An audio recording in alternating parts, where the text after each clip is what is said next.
Hello, my name is Doug Picklick. I'm the editor of HPAC Magazine, and welcome to the 2021 Modern Hydronics Summit, and specifically to this session on selling hydronics to builders. I'm here today with Murray Pound, a master builder whose hometown is Carstairs, Alberta, about a half an hour north of Calgary. But Murray has more recently relocated to Sarnia, Ontario. And today he's going to share with us how mechanical contractors can make hydronics more attractive for builders to sell to their home buying and major renovation customers. So before we begin, Murray, I'm going to ask you to tell us a little bit more about yourself. I was a home builder. I started in my family's business in the late 80s and took over from my parents around 2000 and attained my master builder status in 1995.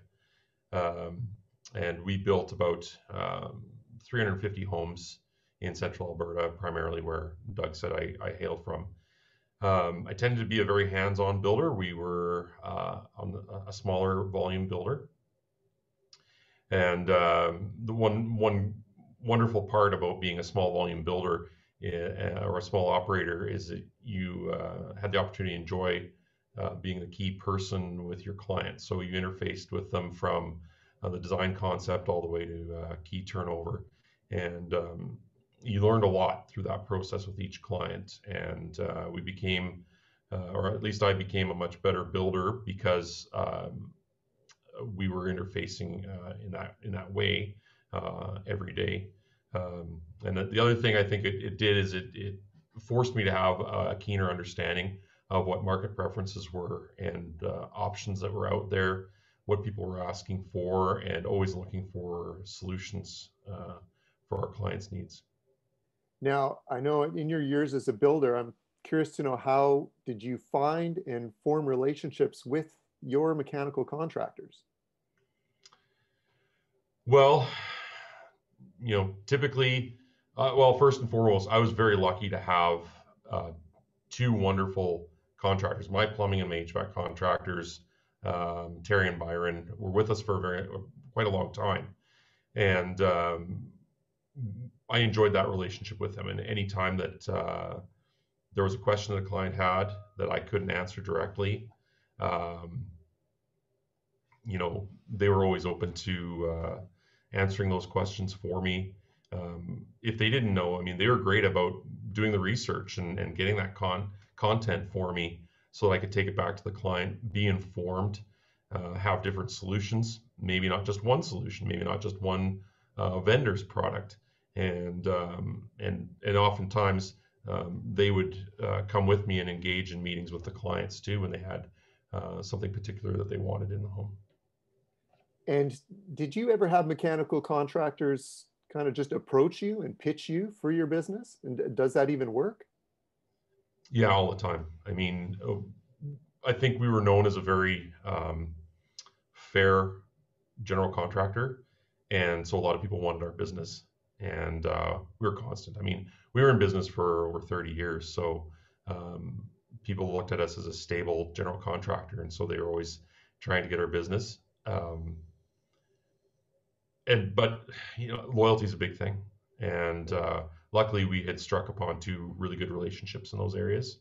And it was always hard to have those conversations. HVAC contractor would meet me on the street and say, "Hey, why don't you use me on your homes?" And I said, "You're probably a very fine HVAC contractor."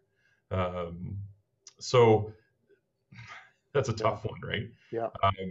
But I think what's more important is how my plumbing contractor and my HVAC contractor remained valuable to me is they were almost repitching themselves constantly.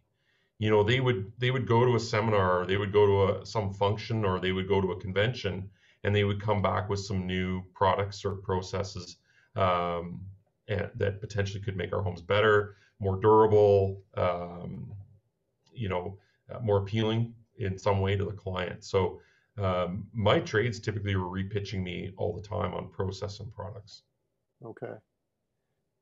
So now I want to ask you what you think it would be would be an effective method for hydronic professionals to get that message of hydronics and the comfort and everything else that goes with it into the hands of developers and builders? Right. Um, I think you got to be able to tell your story. And there's a number of ways you can tell your story. You can tell your story certainly with your website. And the website doesn't have to be fancy. It can be a one pager. It can just tell how long you've been in business for. You know, a couple people giving some nice comments about you on there, some nice pictures, things that you've done, and that's that. Um, but you have to tell your story somehow, whether it's a brochure. But you know, if I was presented with someone that came into my office and said, "Hey, you know, I'm the world's most fantastic HVAC installer, or I'm the best plumber in the area." Okay, this sounds like an interesting conversation we're going to have. How are you going to convince me of that? Well, I am. Okay, fantastic. I'm glad you believe that. But if you came to me and said, "Hey, you know what? I've been in business for 30 years. My son works with me now. My daughter is starting to get into the business. Um, my lead hand has been with me for 15 years. We've done about 40 homes in your immediate area. Here's a list of 2 or 3 clients that I think you already know that we've done work for. And oh, by the way, here's a brochure, and there's some information that you might find interesting about us." Wow, that's amazing, because me as a general contractor, you've just told me a story. Tell me what makes you different from everyone else. Tell me what makes you better. I don't necessarily want to hear that you're cheaper or you're faster, because yeah, that's great. That's a claim, but that at the end of the day, that's not going to make my product better necessarily. And I also want to get a sense that this is someone that I want to develop a relationship with. And if you can't tell your own story, if you can't convince me that I want to do business with you, I don't know how confident I am going to be about talking about your area of expertise with my client. Does that make sense? Yep, no, for sure. Yeah. And now, and I know when we were talking a little earlier and specifically about hydronics and maybe what you can sell is a little bit of I don't want to say polish or just slickness, but for example, this image here, you talked about just making things look more professional can go a long way. Yeah, right. Well, people are very image conscious now. Everybody's on social media. They're looking at Pinterest and House and all these different boards that show pictures of homes and as they're being built. And people get really excited. And lots of times, my clients would share pictures from social media with me and say, "Hey, can you make it look like this?" They're having an increased expectation of image and cleanliness. And so one of the things that we like to do was we used to call it a power wall. So anywhere we were gonna attach systems to, whether they're electrical panels or pumps, we would pre-insulate, pre-poly that wall, and then either affix, you know, drywall. But in this case of this picture that you're showing, it was pre-painted finished grade plywood.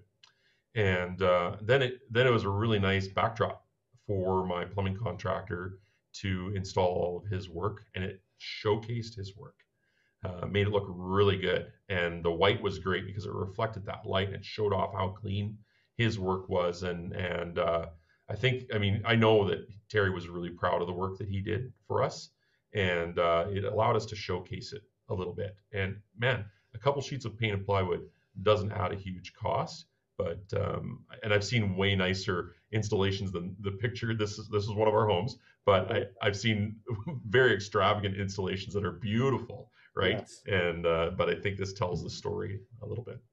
And I mean, previously you talked a little bit about getting a little showing behind the walls too, and or under the floors in the case of this image tells a better story as well. Yeah. So whether you're the general contractor or you are an HVAC contractor, plumbing contractor, if you're going to have a show and tell of some sort, whether it's a show and tell book, a brochure, website, however you want to display your work, I think it makes a lot of sense to have some pictures that necessarily they don't look that great. this picture certainly doesn't look like much, but you can talk a lot about a picture like this. You can show them the grid, the metal grid that the pipe is tied into and why that's there. You can explain to them the foam that's going to be below your concrete. If you don't have something like this, especially from a general contractor's perspective, I take them into my sales center. The floor is carpeted. You can say, yeah, well, you can't see it, but below this concrete is all this pipe and this mesh and this foam, and and it's maybe it doesn't mean anything to that person, but if you can show them a picture, explain to them a process, however you do it. This is one method, and I know there's other products available now that look even. There you go. This product is amazing. This dimple product. This really wasn't available to us near the end when I was just finishing up building homes. But what a great looking product, right? Why wouldn't you put that in a brochure and explain all the features and benefits of that dimple grid? What does it provide you? Well, it provides you an air barrier. Why is an air barrier important?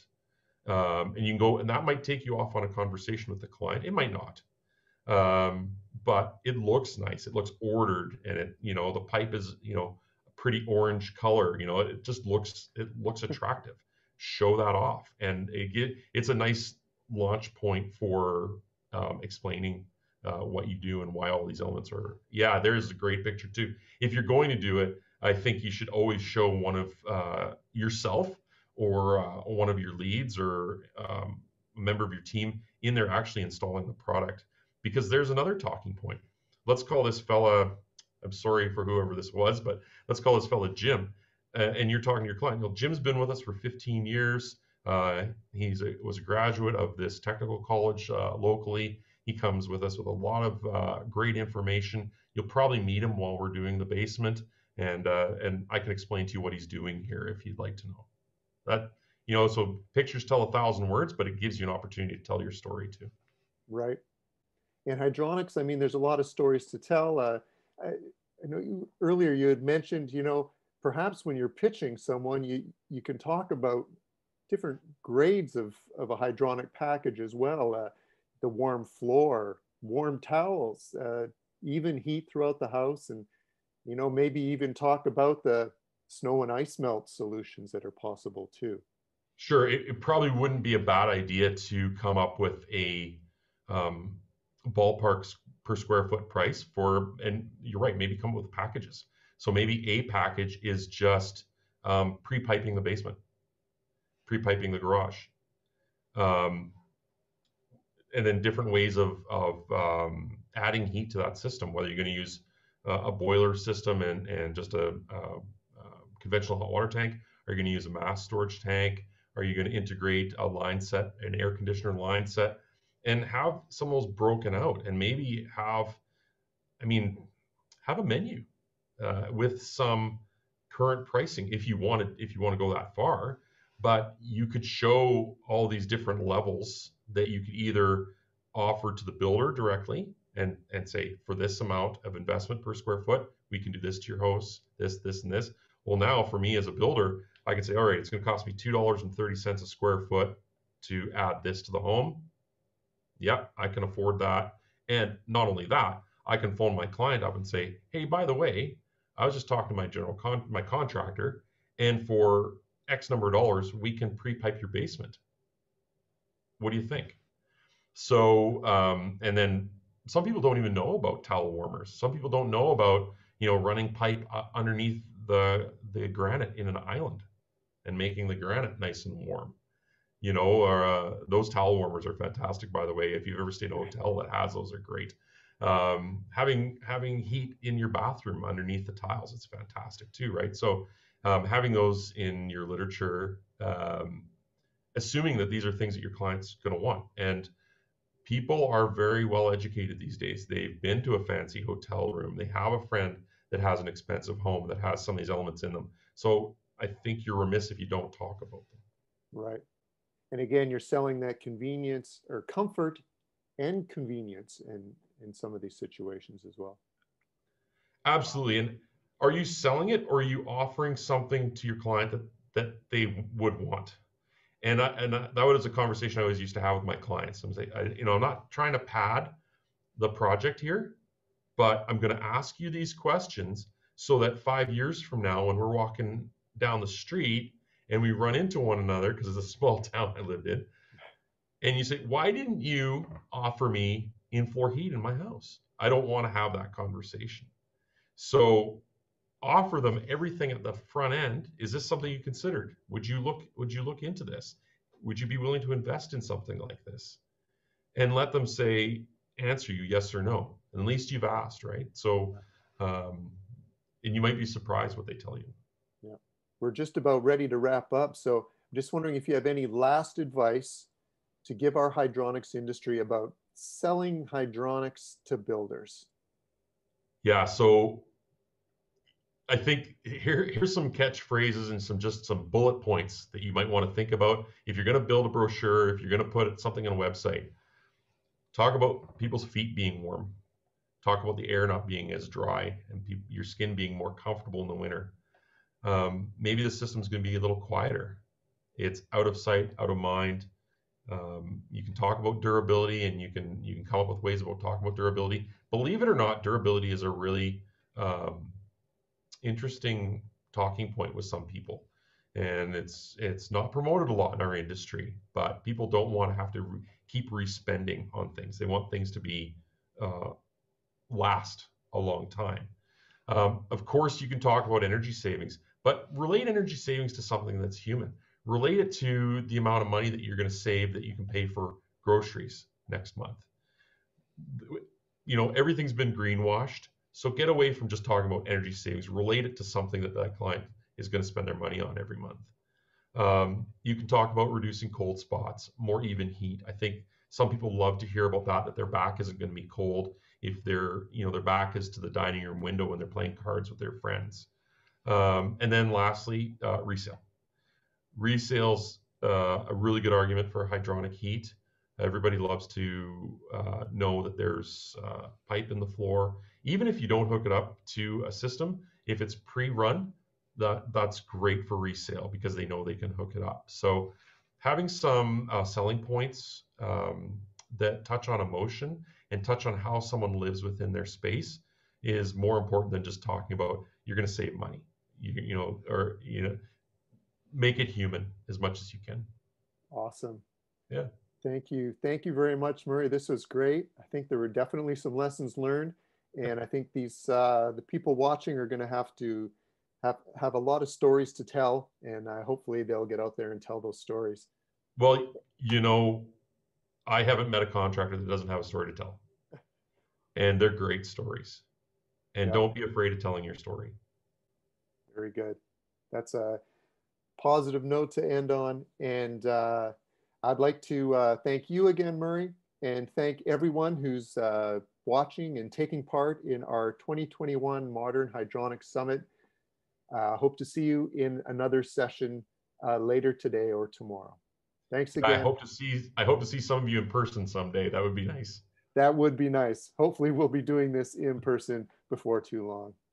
Excellent. All right. Thank you, everybody. Thanks again, Murray. Thanks.